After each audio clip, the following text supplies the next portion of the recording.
So what are the determining factors that determine whether a food is kosher or not, that determine whether it conforms, and in which area does it have to conform? The first category, there are three, is raw materials. Everything that goes into the product, all the ingredients, all the sub-ingredients, have to conform. They have to be on the acceptable list. They have to be in compliance.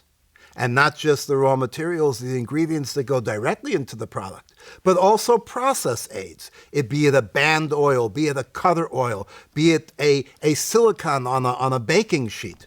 Even though they are not part of the product themselves, but if they come into contact with the product, if they are material that touches the product, they also need to comply and be on that acceptable list. So number one, it's raw materials. Number two, equipment. What the product is made on, what the equipment was used for prior to that, what the equipment generally is used for, all of these factors will determine whether the product is going to be acceptable. If a product is made on equipment that had made non-kosher, then, as we'll explain in a different module, whatever is made on that equipment afterwards will be non-kosher. If a product is made on equipment that had done dairy or had done a dairy product, then everything made on that equipment subsequently will have a status of being dairy. Unless, of course, there's a process of kosherization, which is, again, something that's dealt with in a different module. The third factor that we need to look at is process.